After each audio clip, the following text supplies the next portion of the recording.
अस्सलाम वालेकुम, मैं हूं फखर दुरानी और आप देख रहे हैं फैक्ट चेक पाकिस्तान। आज 5 मौज़ूआत पे बात करेंगे। सबसे पहले बात करेंगे पस पर्दा पीटीआई और हुकूमत के दरमियान जो मुज़ाकरात हैं उसमें डेडलॉक किस चीज़ पे आ रहा है और किन पॉइंट्स के ऊपर आ रहा है, तफसीलन आपको अंदर की खबर बताऊंगा। दूसरे नंबर पे बात करेंगे पीटीआई के 60 वर्कर्स को मिलिट्री कोर्ट से सजा मिल गई है। मैंने इस हवाले से रिकॉर्ड और डाटा हासिल किया है कि 1972 से लेके अब तक कितने सिविलियंस का मिलिट्री कोर्ट में ट्रायल हुआ है, जबकि पीटीआई के अपने दौरे हुकूमत में कितने सिविलियंस का मिलिट्री कोर्ट में ट्रायल हुआ है, तफसीलन इस पे भी बात होगी। तीसरे नंबर पे बात करेंगे, कल वजीर खजाना मोहम्मद औरंगजेब ने एक अहम प्रेस कॉन्फ्रेंस की है जिसमें उन्होंने 1,95,95,000 पाकिस्तानी जो मुतमव्विल खानदान हैं उनकी टैक्स लीकेजेस के हवाले से बताया कि 7100 अरब रुपए की टैक्स लीकेजेस हो रही हैं इन फैमिली से। इसकी तफसीलात क्या है, इस पे भी बात होगी। चौथे नंबर पे बात करेंगे, इंडिया के 2 मरतबा के वजीर आजम मनमोहन सिंह वो चल बसे हैं, उनके हवाले से उनका पस मंजर क्या था, उनकी अचीवमेंट्स क्या थी, तफसीलन इस पे भी बात होगी। और आखिर में 5वें नंबर पे एक अहम खबर, चीन इंडिया के जो अहम दरिया है ब्रह्मपुत्र उसके ऊपर एक दुनिया का सबसे बड़ा डैम बनाने जा रहा है जिसकी लागत 137 अरब डॉलर है। इसकी तफसीलात क्या है और इससे इंडिया को इम्पैक्ट क्या पड़ेगा, तफसीलन इस पे भी बात होगी। सबसे पहले बात कर लेते हैं पीटीआई और हुकूमत के दरमियान मुज़ाकरात के हवाले से। दोनों तरफ से कमेटियां बन गई हैं। हुकूमत ने सेनेटर इरफान सदीकी को अपना मुकर्रर कर दिया है जो फोकल पर्सन है ये ओवरऑल ये जितने भी मुज़ाकरात हो रहे हैं, जबकि पीटीआई की तरफ से साहिबजादा हामिद रजा उनको बनाया गया फोकल पर्सन के ये तमाम जो मुज़ाकरात के हवाले से जो बातचीत और मीडिया के साथ क्या डिटेल्स शेयर करनी है ये तमाम ये दोनों तरफ से वो हो गया। इससे बज़ाहिर यही लग रहा है कि कुछ संजीदगी नज़र आ रही है जो मुज़ाकरात के हवाले से।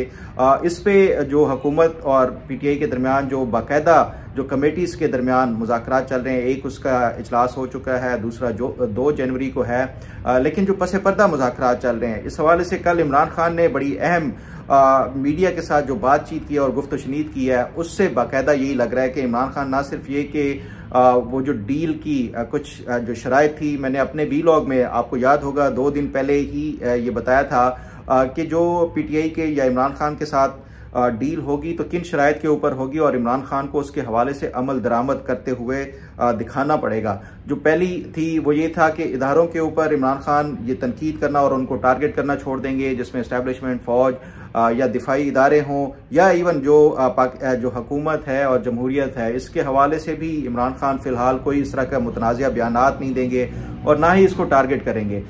ये एक अहम जो पहली शर्त थी। और दूसरे नंबर पे जो एक अहम शर्त है जो कि इमरान खान को इसके ऊपर अमल दरामद करना होगा वो है मईशत के हवाले से इमरान खान कोई खलल नहीं डालेंगे, बल्कि ये जो मईशत का जो एक ट्रैक के ऊपर आया है वो उसके हवाले से कुछ ना सिर्फ ये कि जो सोशल मीडिया के ऊपर टारगेट किया जाता है और साथ साथ जो उन्होंने एक सिविल नाफरमानी की तहरीक की कॉल दी थी उसके हवाले से भी उसको वो रोकेंगे। तो कल जो मीडिया के साथ इमरान खान की बातचीत हुई है, जो उन्होंने बातें की हैं और जो बयानात दिए हैं उससे बज़ाहिर यही लग रहा है कि इमरान खान उस डील को मानते हुए उसके ऊपर अमल दरामद कर रहे हैं। और डील को कैसे मानते हुए अमल दरामद कर रहे हैं, जो सबसे इम्पॉर्टेंट और अनएक्सपेक्टेड जो इमरान खान की तरफ से बयान आया है उससे 100% जो है मेरे ज़राए भी ये बता रहे हैं कि बज़ाहिर यही लग रहा है कि इमरान खान को जो डील की शराइत बताई गई थी वो इमरान खान उसके ऊपर अमल दरामद करते हुए नजर आ रहे हैं। और वो इमरान खान का बयान है कि इस हुकूमत ने मईशत को इसमें कोई शक नहीं है कि संभाला दिया है और जिस तरह पाकिस्तान दिवालिया होने के करीब था वो इन्होंने बचा लिया है। ताहम उन्होंने साथ उसके ये भी कहा कि ऐसा नहीं है कि ये पाकिस्तान की जो मईशत है वो अब तरक्की कर रही है, लेकिन यही है कि जो गिरने से बचाया है और जो दिवालिया होने से बचाया है। ये एक ऐसा बयान है जो कि इमरान खान से कभी कोई ना तो उनके जो अपने हामी या सपोर्टर्स हैं वो एक्सपेक्ट कर सकते हैं और ना ही इवन जो मुखालफीन हैं वो कभी एक्सपेक्ट कर सकते हैं कि इमरान खान इस तरह का बयान देंगे और इस तरह जेल में रहते हुए और अपने मुखालफीन की जो हुकूमत है उसकी मईशत के हवाले से ये जो कारकर्दगी है उसको सराहेंगे। तो उससे जो बज़ाहिर मैंने अपने 2 दिन पहले भी वीलॉग में बताया था कि इमरान खान को ये कहा गया था कि आप ये इस हुकूमत का और माशी जो खासतौर के ऊपर टारगेट नहीं करेंगे, तो उससे ये बज़ाहिर यही लग रहा है कि इमरान खान इसको ना सिर्फ ये कि उस डील की जो शर्त है उसके ऊपर अमल दरामद करते हुए नजर आ रहे हैं, बल्कि आगे जाके अब मजीद भी कुछ इसके हवाले से जो इमरान खान को शराइत कही गई हैं वो उसके ऊपर भी अमल दरामद करते हुए नजर आएंगे। तो इससे बजाय यही लगता है कि इमरान खान खुद भी चाहते हैं कि कोई डील हो और ये जो अडियाला जेल में रहने के हवाले से उनका कोई ना कोई उसका हल निकलना चाहिए। ताहम अब देखना यह है कि जो अलीमा खान है, कल उन्होंने जब इमरान खान से मुलाकात के बाद वो किया है, वो उन्होंने फिर यही एक दफ़ा बात दोहराई है। वो ये कहती हैं कि जब तक 26 नवंबर और 9 मई के हवाले से कोई हुकूमत जुडिशल कमीशन नहीं बनाएगी या जुडिशल इंक्वायरी नहीं कराएगी, तब तक वो ये जो उसकी उन्होंने वो कहा था कि सिविल डिसोबीडियंस या तहरीक जो सिविल नाफरमानी है वो उसके हवाले से उनकी कॉल ऐसे ही रहेगी। वो जो तरसीलात ज़र हैं लोगों को मना करेंगे कि वो ना भेजें। तो एक तरफ जो इमरान खान खुद मीडिया से बातचीत करते हुए उन्होंने इस तरह का बयान दिया है कि जिससे बज़ाहिर यही लगता है कि जो डील की शराइत थी उसके ऊपर अमल दरामद करते हुए नजर आ रहे हैं, लेकिन उनकी बहन उनकी तरफ से जो है वो बिल्कुल मुख्तलिफ एक बयान दिया गया है। तो ये कॉल और फेल में तजाद एक नजर आता है बज़ाहिर उनकी पार्टी के हवाले से। ताहम इस हवाले से जो मेरी मुख्तलिफ ज़राए से बात हुई कि ये तो दो शराइत हैं, लेकिन क्या ये इमरान खान के वर्बली कहने के ऊपर ये सब कुछ मान लिया जाएगा और हुकूमत कोई इस तरह का वो करेगी, और क्या किसी एग्जीक्यूटिव ऑर्डर के जरिए भी इमरान खान को रिहा किया जा सकता है या नहीं किया जा सकता।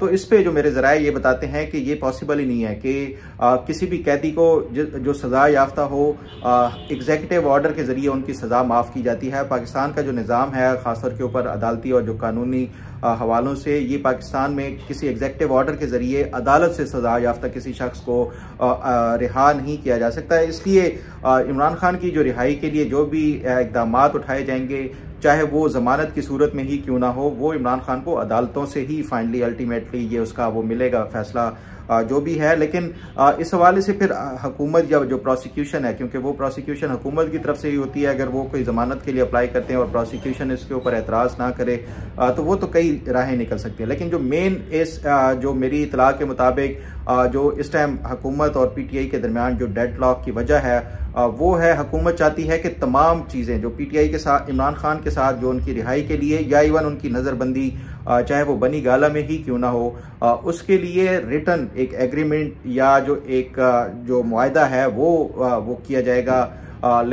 इस हवाले से कि इमरान खान लिख के देंगे कि वो सियासत में कोई पॉलिटिकल एक्टिविटी में कोई इतने सालों तक वो नहीं करेंगे, कोई एक्टिव नहीं होंगे, और उसके साथ साथ बाकी भी जो कुछ जो शराइत होंगी वो तमाम लिख कर इमरान खान दें हुकूमत की तरफ से और इस्टेब्लिशमेंट की तरफ से। यही मुतालबा बज़ाहिर बताया जा रहा है, लेकिन PTI की तरफ से ये मुतालबा किसी सूरत मानने के लिए इमरान खान तैयार नहीं है। वो नहीं चाहते कि इमरान खान कोई रिटन मुआहदा दे के बाहर निकलें। इस हवाले से जो मेरे ज़राए से बात हुई वो ये कहते हैं कि इमरान खान ने उनको एग्जाम्पल भी यही दी है कि माजी में जिस तरह नवाज शरीफ का हुआ कि वो सऊदी अरब गए तो रिटर्न मुआहदे के हवाले से ये इनकार किया जाता था कि कोई मुआहदा नहीं हुआ, लेकिन उसके बाद आपने देखा कि मुशर्रफ ने वो मुआहदा पब्लिक करके या वो दिखाया था कि ये देखें ये लिख के दे के गए थे। तो ये इस तरह का कोई इमरान खान नहीं चाहते कि उनके हवाले से या उनकी रिहाई के हवाले से कल को ये कहा जाए कि ये भी NRO लेके और लिख के दे के गए और जेल से इन्होंने रिहाई पाई। तो इस हवाले से ना हुकूमत पीछे हटने को वो है कायम है, क्योंकि इमरान खान के ऊपर कोई भी एतमाद करने या ट्रस्ट करने के लिए तैयार नहीं है, ना हुकूमत और ना ही इस्टेब्लिशमेंट। और इमरान खान भी नहीं चाहते कि इस तरह उनके वर्कर्स और उसमें ये इस तरह का इंप्रेशन जाए कि इमरान खान कोई NRO लेके आया। ये मेरे जो ज़राए बताते हैं कि डेडलॉक है। जिस दिन इमरान खान ये रजामंद हो गए या अग्री हो गए कि वो लिख के देने को तैयार हैं, उसके बाद जो मामलात हैं वो तेज़ी से आगे बढ़ेंगे और कुछ ये जो सूरत हाल है वो शायद पॉलिटिकल स्टेबिलिटी की तरफ जाएगी। पैरेलल इस पे मजीद जो अपडेट होगी वो आपके साथ शेयर करता रहूँगा। अब ज़रा बात कर लेते हैं मिलिट्री कोर्ट्स में ट्रायल के हवाले से।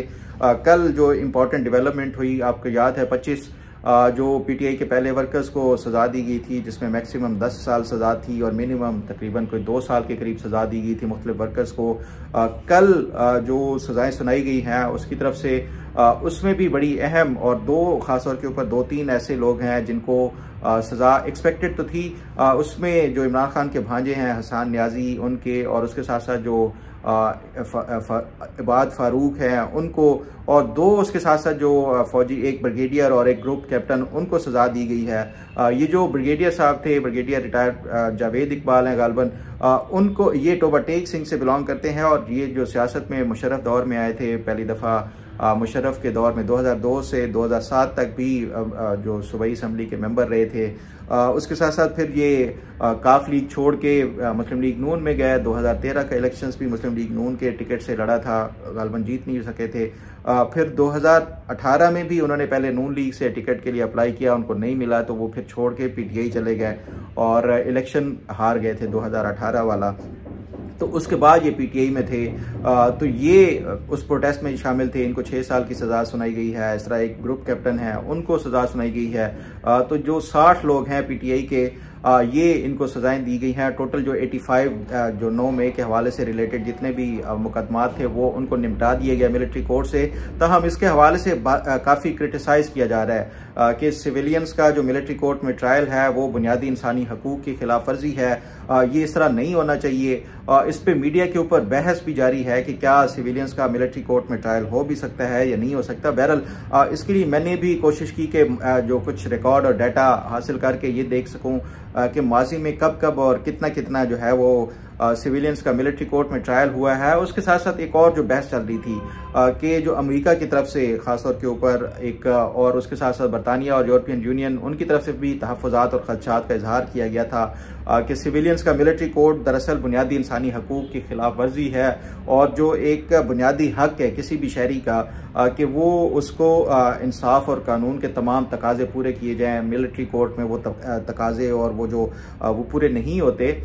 इसके ऊपर बहस तो जारी थी और ये कहा जा रहा था कि शायद ये मिलिट्री कोर्ट्स का जो बाकी 60 हैं उनका डिले हो जाएगा। ताहम ऐसा नहीं हुआ और ये हो सकता है कि क्योंकि ये जो तमाम तर जो ट्रायल थे ये ऑलरेडी कंक्लूड हो चुके थे और काफ़ी अरसे से कंक्लूडेड थे, लेकिन क्योंकि ये सुप्रीम कोर्ट की तरफ से जो मामला रुका हुआ था इस वजह से ये तमाम तर जो मामलात थे फैसले नहीं सुनाए जा रहे थे। अब यही वजह है कि तकरीबन एक हफ्ते के अंदर अंदर ही दो मरतबा तमाम जो 85 पीटीआई के वर्कर्स थे उनको सज़ा सुना दी गई है। बहरहाल अब ज़रा ये बता दूं आपको कि जो डाटा के हवाले से कि क्या ये पीटीआई की तरफ से भी क्रिटिसाइज़ किया जा रहा है कि सिविलियंस का मिलिट्री कोर्ट में ट्रायल नहीं होना चाहिए। ओवरऑल मीडिया, सिविल सोसाइटी और उनकी तरफ से भी अगर हम डाटा और रिकॉर्ड को देखें तो 1972 से लेके अब तक जो ओवरऑल 1875 ये सिविलियंस इनका मिलिट्री कोर्ट्स में ट्रायल हो चुका है। और अगर पीटीआई के अपने दौरे हुकूमत में देखा जाए तो ये जो पीटीआई का दौरे हुकूमत है इसमें कोई 180 सिविलियंस का मिलिट्री कोर्ट में ट्रायल हुआ है। ये कहा जा रहा था कि शायद 40-45 का नहीं है, ये 80 सिविलियंस इनका ट्रायल हुआ है मिलिट्री कोर्ट्स में।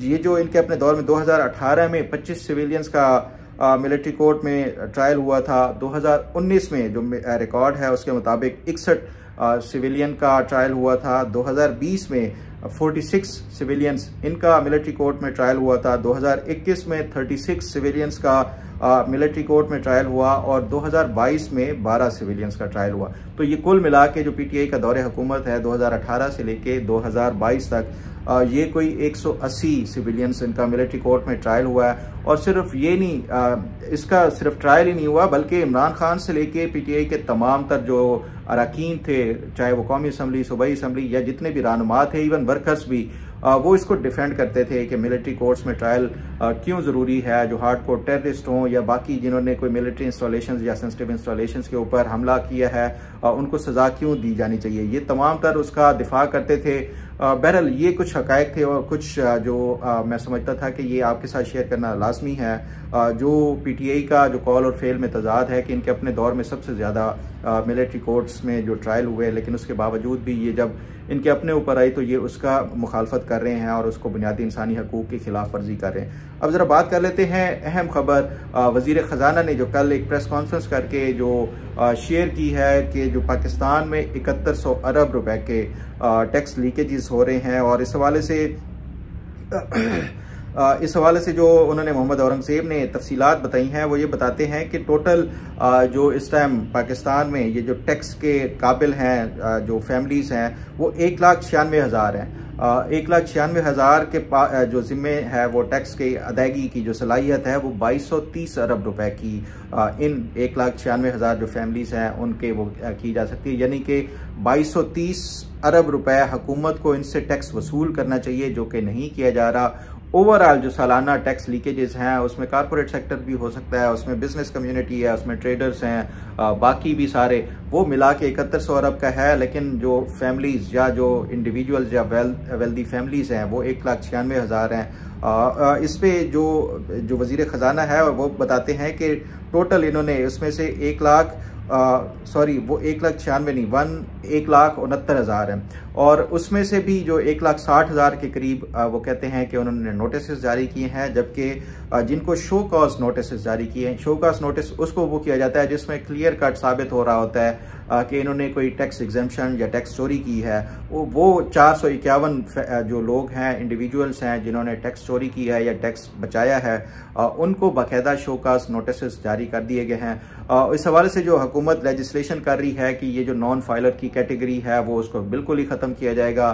साथ साथ जो बाकी इक़दाम और कानून साजी की जा रही है, मैं समझता हूँ ये काबिल तहसीन है हुकूमत की तरफ से, खासतौर के ऊपर जो टैक्स के हवाले से जो पाकिस्तान में टैक्स चोरी की जाती है उसके हवाले से ये इक़दाम काफ़ी अरसे से ड्यू थे। और लेकिन ये जो जितनी भी हुकूमतें माजी में आती रही वो ये किसी न किसी दबाव, किसी न किसी प्रेशर लॉबी के आ जाती थी, चाहे वो रियल एस्टेट सेक्टर की लॉबी हो, चाहे वो ट्रेडर्स की लॉबी हो, चाहे वो इंडस्ट्रियलिस्ट की लॉबी हो, हर तरह की जो लॉबीज थी वो अपना अपना दबाव डलवा के ये जो टैक्स के लिए जो इस्लाहात थी वो उसको रुकवा देती थी किसी न किसी तरीके से। अब मेरा ख्याल है कि ये हुकूमत की तरफ से एक अच्छा इकदाम है, क्योंकि जब तक ये हुकूमत पाकिस्तान इस हवाले से सेल्फ सफिशेंट नहीं होगी जो रेवेन्यू के हवाले से, तो फिर हमेशा हमें हर दूसरे तीसरे साल IMF के पास कर्ज़ों के लिए जाना पड़ेगा और दूसरे ममालिक से हाथ फैलाना पड़ेगा। तो इसलिए मैं समझता हूँ कि पाकिस्तान को अगर अपने पाँव पे खड़ा होना है तो ये इस तरह के इक़दामात और इस्लाहात लाना लाजमी है, वरना इसके बगैर पाकिस्तान ज़्यादा अरसे तक नहीं चल सकता,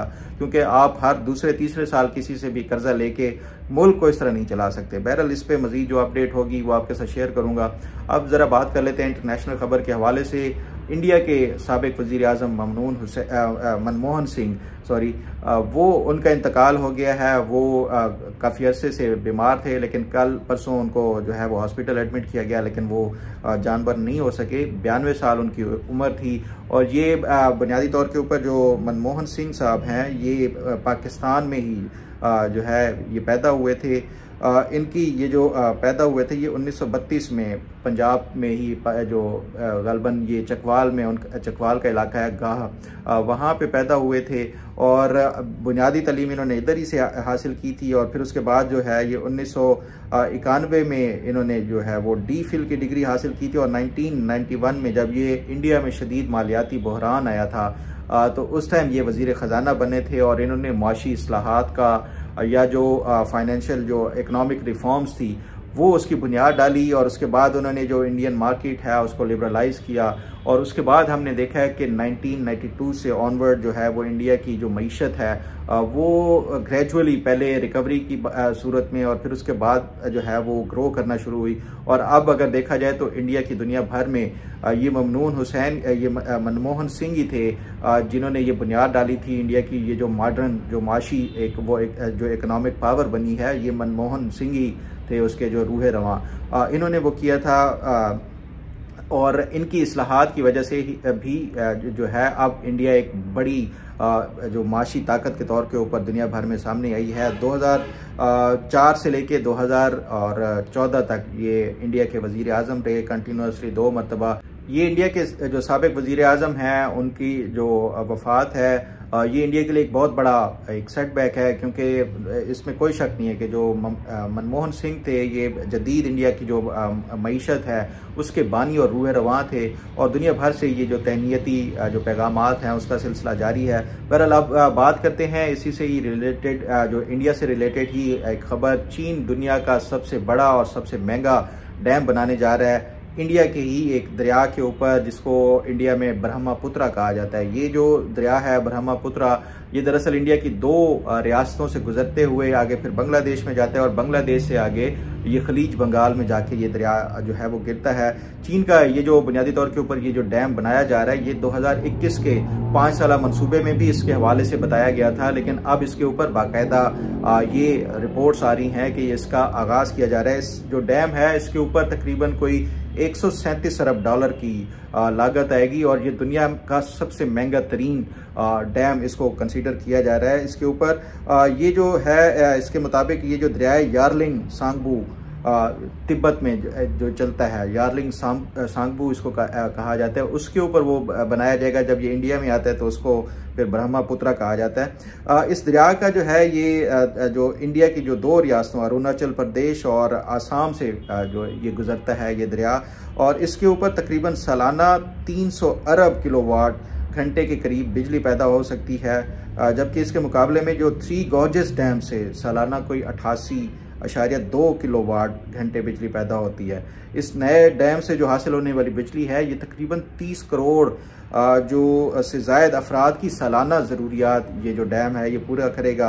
और इसके हवाले से ये बताया जा रहा है कि ये दरिया से जो हाइड्रो पावर के हसूल के लिए नामचा बरवा माउंटेन में ड्रिल करके कोई 20 किलोमीटर तवील 4 से 6 टनल्स तामीर की जाएंगी, और इससे फिर जो दरिया का कोई 50% जो बहाव है उसका रुख बदला जाएगा, और इंडिया को जो ये पानी है उसका तकरीबन ये जो शेयर है वो कम हो जाएगा। अब इंडिया और पाकिस्तान का जिस तरह एक मुआहदा है कि वो पाकिस्तान को 3 दरिया का पानी मिलता है, इस तरह जो इंडिया को है वो 3 दरिया का, जब ये सिंध तास का मुआहदा हुआ था, इस तरह का कोई चाइना और इंडिया के दरमियान कोई मुआहदा नहीं है।